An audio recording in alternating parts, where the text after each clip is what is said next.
the Fitzy and Whipper with Kate Ritchie podcast. How good is that? Give us a call if you have absolutely cracked it with your partner because they've decided to post something that maybe you haven't approved. Yeah. And they thought it was funny, or maybe you're in the doghouse because you've done exactly that. 13 24 10. Now, Whipper, we have spoken about this a little bit. I sometimes have seen photos of you on holiday on the other side of the world in your bathers. Yeah, hot. Oh, horrific. What are those shorts that you wear, that Jay-Z wears? What are you talking about, mate? What shorts are they? It's about $600. I've got no idea what he's they start What are with they a called, Tommy? What's the I've brand? got no idea what you're Vanilla talking Briquin? Oh, that's it. Oh, yeah. those. about. And you Not can, vanilla Brooklyn. you can get little matching ones. They Do they really smell get you like over vanilla? the line because you can have a matching pair with your son. You can. I mean, that's not what it's about. Let's focus back on the photos. Yes, okay. Ugly snaps, which is why I started with you. But there's a woman in this story who's furious because her husband, it's a running joke in their house that he continues to keep posting photos of her, which she's not okay with. And maybe they're a little bit funny if they were amongst the family. But Yeah. when they go out into the world, it's not so funny anymore. Okay. Like Her not at her best. She might be asleep and she's drooling in bed. Welcome to my world. She's in a dressing gown and she's got one of those little massage things on her head, and it's just a bit of me time at the end of the day. Yeah, funny. And he thinks it's hilarious to post her in that awful light. And it's awful when you've got something like this in the relationship where they just think it's absolutely hilarious. They don't see the harm in it. Yeah. It's just a bit of fun. Do you know the annoying thing too? Is if you do that real stuff and it's like, oh my God, he's fast asleep again. Have a look at this.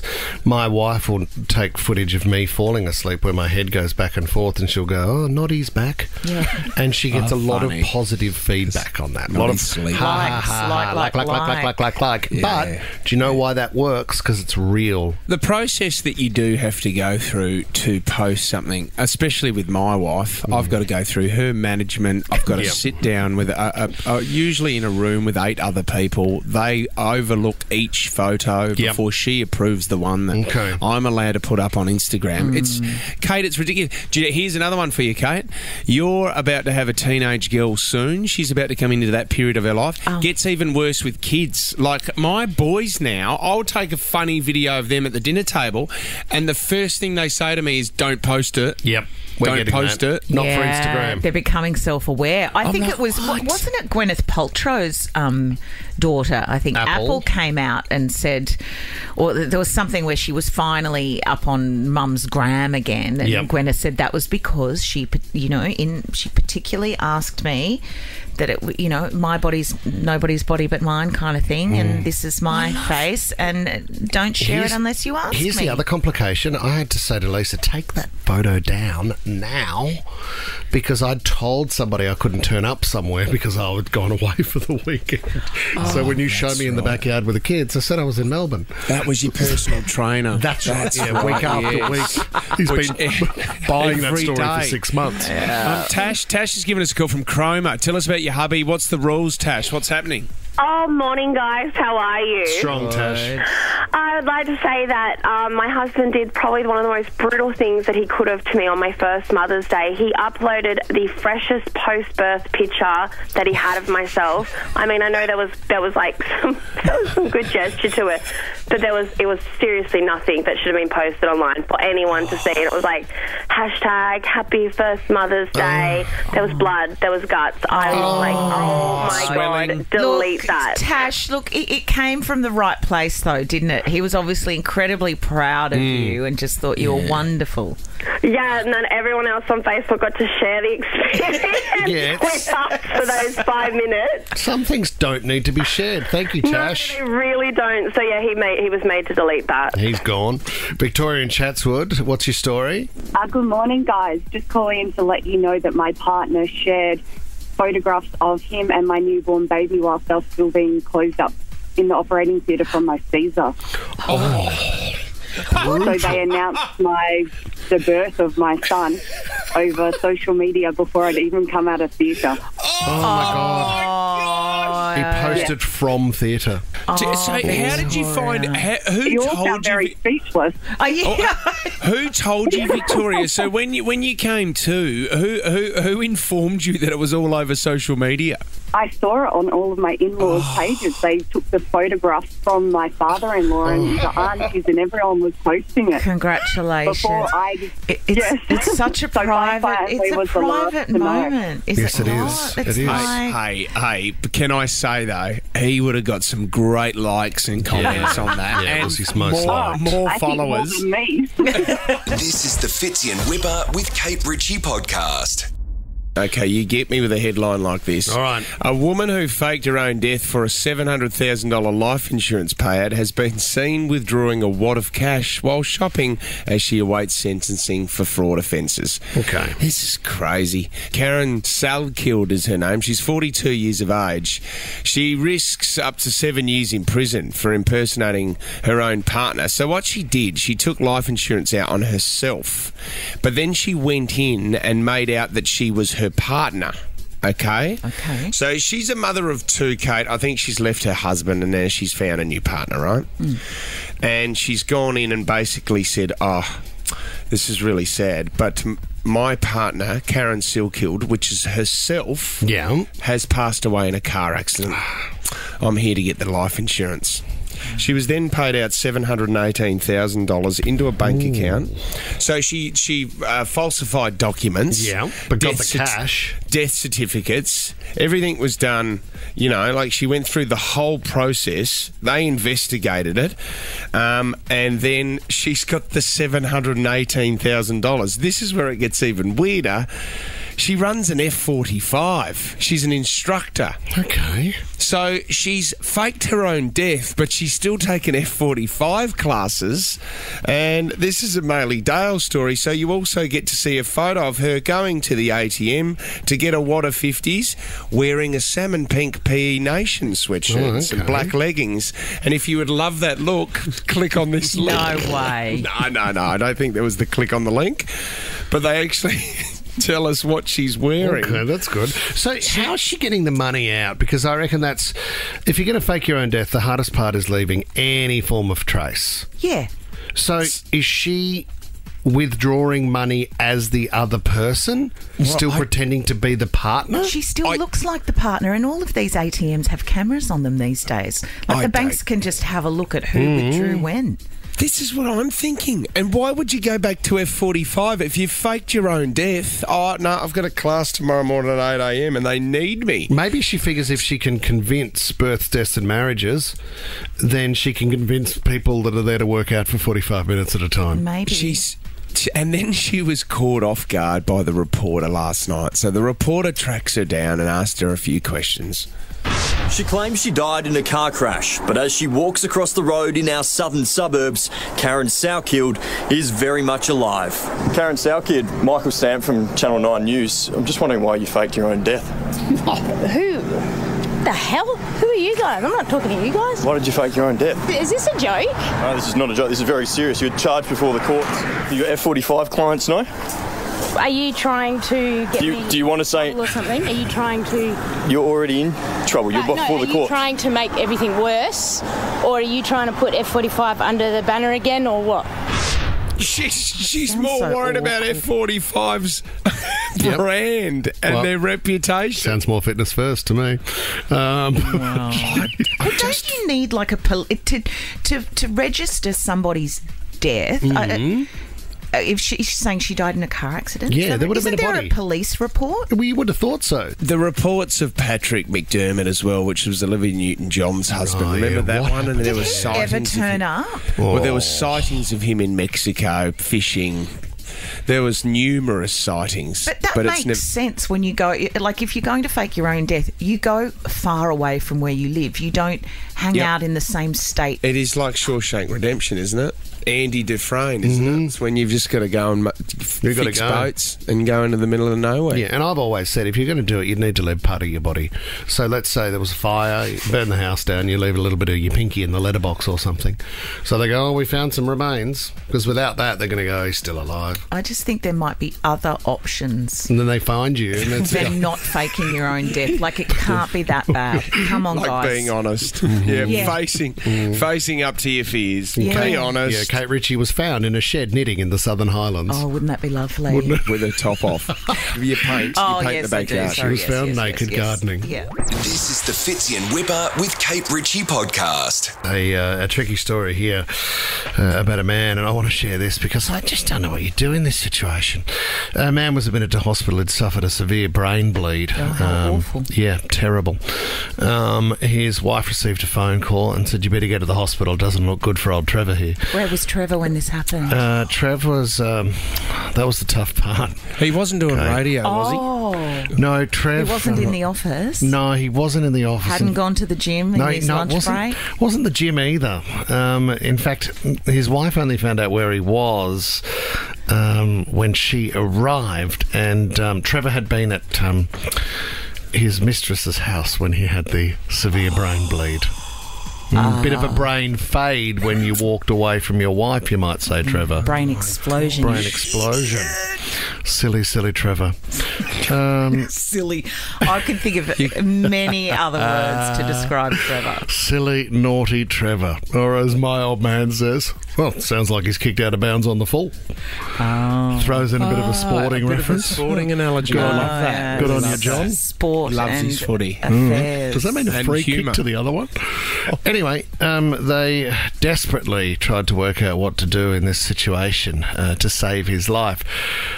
She was informed that he would need to start surgery immediately. They would need to start surgery immediately, but of course they needed sign-off from someone legally.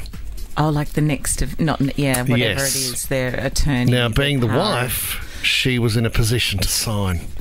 Doctors then said the equipment available would only sustain him for a short time without the surgery, and if surgery was not carried out, then unfortunately Trevor would rest forever. He probably needed a big sleep. A big session with a mistress. He was exhausted. That's the story from 9/11. Did you hear the story from 9/11? Where those people weren't actually at work? No, when the wife watched the Twin Towers go down and her husband worked in the building. Yeah. So she's frantically going, he's gone, ringing his phone, and he picks up. He goes, "Hi, honey." He goes, "Oh, she's in hysterics, going, oh my God, you're okay. Where are you? What's happening?" And he goes, "I'm at work. I'm in the office." Flat out, darling. Punching out a couple of emails here on floor 65. What are you talking about? I'm in the office. Huh? I'm watching the television. The office isn't there anymore. He was at his mistress's house. Do you know the other one with September 11? I hate the word mistress because it makes it sound so glamorous. Doesn't and it's it? not glamorous. It's disgraceful behaviour on the union of marriage. Do you know what was good with September 11 too? It's not good. It's not good. Don't think of another way to open that What sentence. was surprisingly disappointing... I'm having a bit of a brain bleed at the moment. Yeah, I am. Is when there were blokes that were working in the towers and they had two families. What? And what they did was they let one family believe that they'd actually died and took off with the other family. They did not? Yes, they did. Did you watch that in a documentary? Yes, they did. What? They went, well, here's my out. I won't let the other one know I'm still alive, and I'll nick off with that family. What, with the same name? You can't continue to function. What? And then the other family go, oh, we'll just forget about him. He's gone. Well, he's gone. He died. He died in the building. But unfortunately, as the tower collapsed, we lost him. And then off he goes to Thailand to be with the other family. Never heard of again. Can I just say... See you later. There's my out, guys. I'm in the departure lounge at the airport. Another Bloody Mary, Kevin. I'm out of here. He's on a one-way to Phuket. I mean, nothing against men, right? How dare you? What a bad start. I'm not racist, but what I am always flabbergasted with. Let me help you. Is why you're always still obsessed after even these stories? What? What? Well, you're still amazed by us and interested after all these horrible stories? But how on earth can somebody that you live with, like, they can barely find their shirt to put on in the morning, but sexist. They can have an entire other family it's and crazy, life. isn't it? Like, you can barely do what you need to do here, my darling. Yeah. And you are complicating your life beyond control. For what? And he's looking at you going, "You're not my only, darling." I tell you what, it's draining, and that's why I sleep very well at night. The Fitzy and Whipper with Kate Ritchie podcast. I want to talk about what is the worst thing you've ever eaten. Oh my gosh, you mean the worst thing that's been in your mouth? Well, you could say that. Worst thing you've consumed, because mine is pretty bad. Not mine, not what I've eaten is pretty bad. Have you tried that century egg? That's horrific. No. It's hard. You know, the hardest thing is actually getting it into your mouth because the smell is so rancid. Mate, it makes me feel sick. Yeah, you need a even peg. think about. Well, it's basically a rotten egg, but it's a delicacy. Yeah, Poe. I think the first time I learned about that was on MasterChef. With Poe, was it? Series number 1. We had Poe and Julie in the studio. This is not a century egg. This is on the holidays, and I didn't really know whether to bring this story to the show. At home, I have a little back step near the back gate, and I'll sometimes just sit there and water the garden when I've come home from the gym or something like that, and I'll have my coffee. Oh, yeah, my takeaway. That's your time. Yeah, it is. That's me. That's Richie me time. Takeaway coffee. Yeah. Anyway, because I'm trying to keep Annie off the lawn, I tend to put... I've got these little fences that I got at Bunnings to keep her off because she's digging holes in the backyard. Yeah. But if you leave her at home for an extended period of time and she can't access lawn, she just decides she has to find somewhere else to go to the toilet. Right. Okay. Sometimes that is on the back kind of travertine area. Sometimes if the garage door's open, she will sneak in there. So anyway, there was a poop hanging around, and I'd obviously finished my coffee and I was still watering, and then I thought, rather than do what I have told you I do sometimes, if it's dried out enough, I will pick up the poo and just put it with your bare hands, with my bare hands, because I'm that kind of lady. Country girl, ag school, yep. Yeah. But I had an empty coffee cup, so I thought, I'll just scoop the poop. I'll scoop the poop up with the coffee cup. Don't.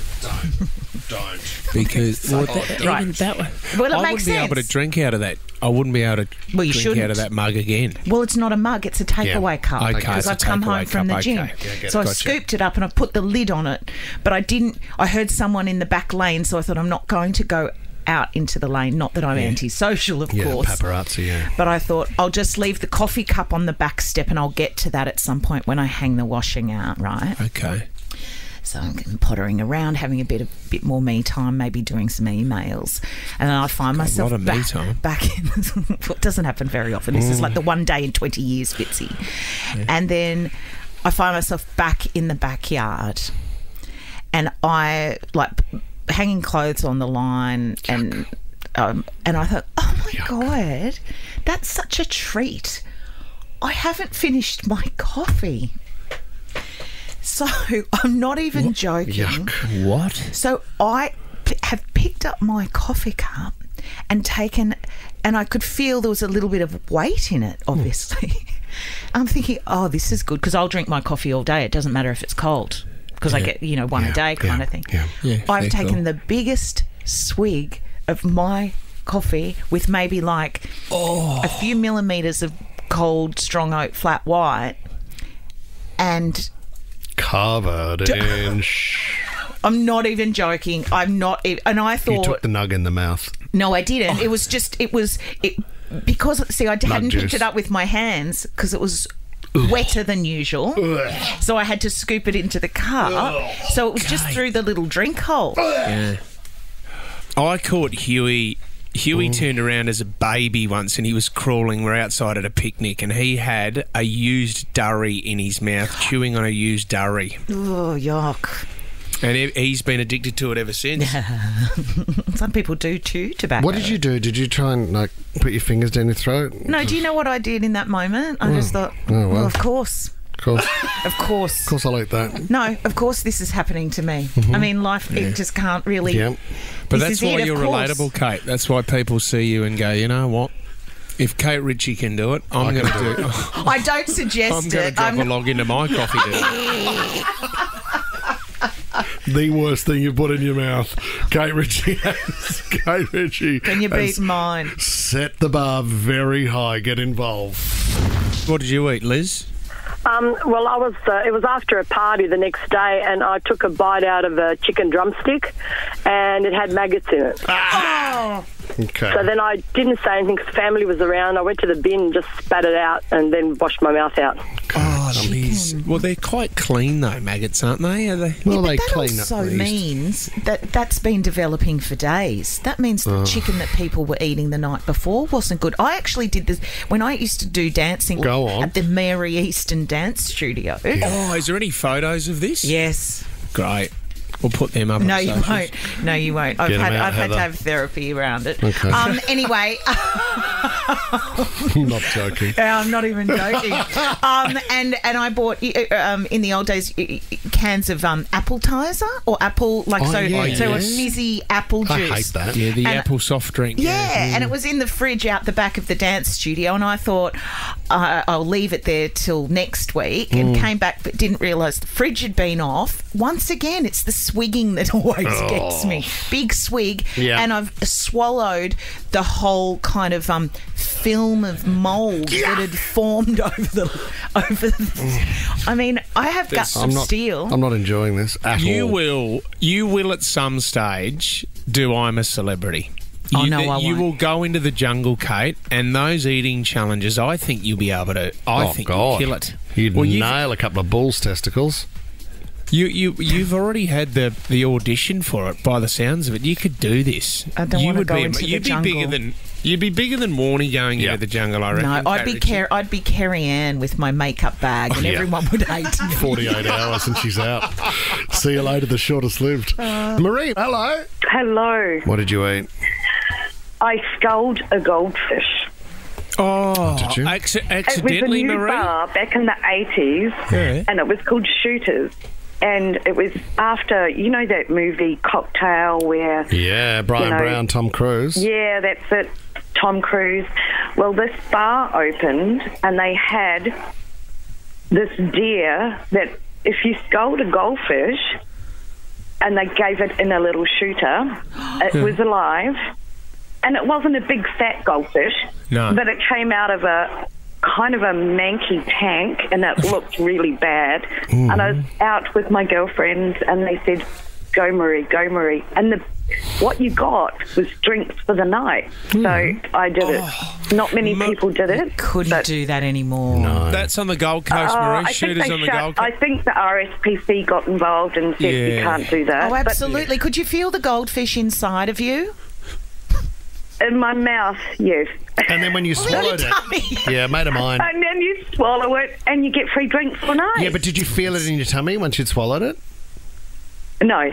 And what about when it came out the other big. end? It wasn't like one of those big, beautiful goldfish. It was a little one. Yeah. It's a tadpole. But I got free basically. drinks. Yeah, we've realised that, but you said that quite a few times. Oh my gosh, That was Marie. the whole purpose. And that you was the land- 80s. We could do stuff like that. Did you land a bigger fish that night, Marie, if you know what I mean? Possibly. Oh, Right, some well live done, bait.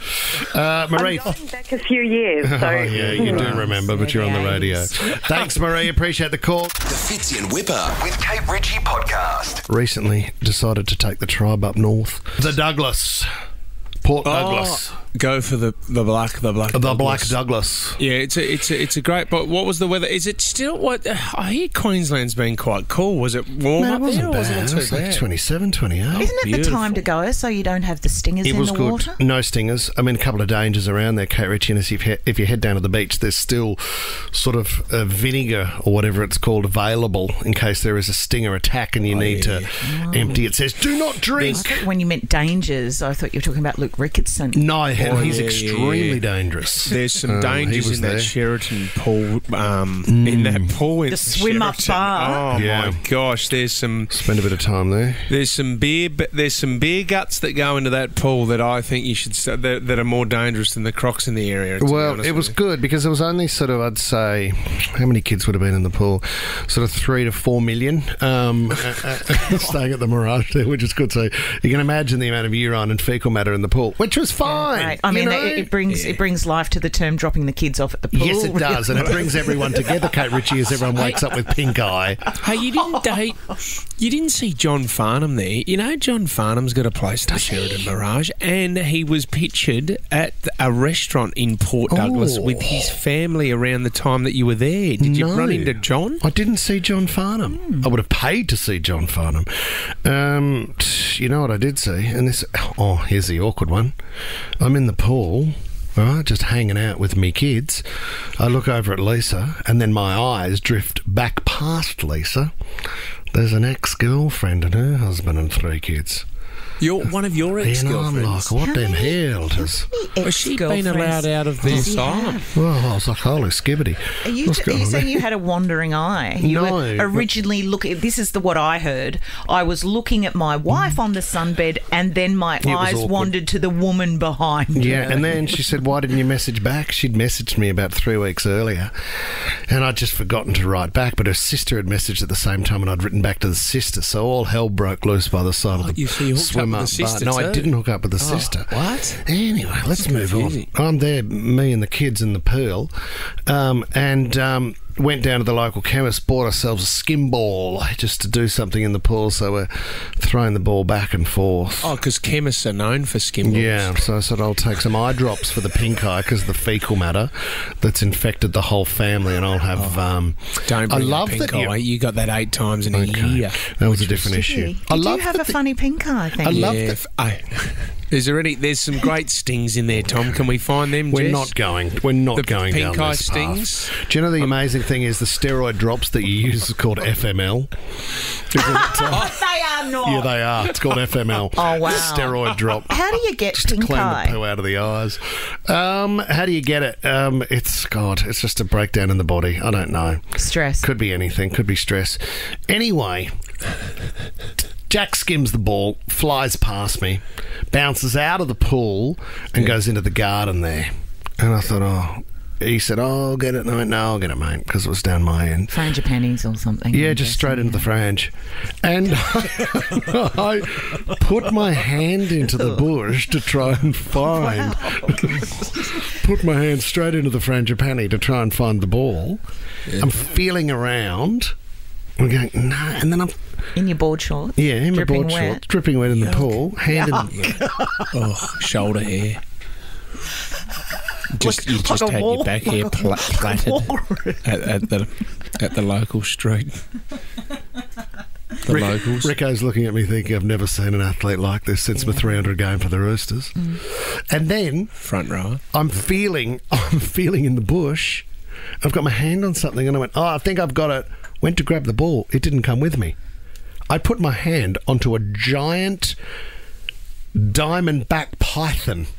No, you didn't. That was in the bushes. Oh, my God. I'm a sneaky little slithering snake. And what was his name? Likely story. So here I am, and I went, everybody get back! Get back! Is this story really you were hiding in the frangipanis with your hand on a...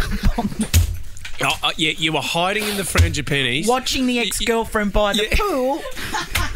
I mean, we're deciphering it. You should see the diamond tattoo on it. Ogling at an ex while texting her sister and getting your shoulder hair plaited. Fits in Whipper with Kate Ritchie is a Nova podcast. For more great shows like this, download the Nova Player via the App Store or Google Play. The Nova Player.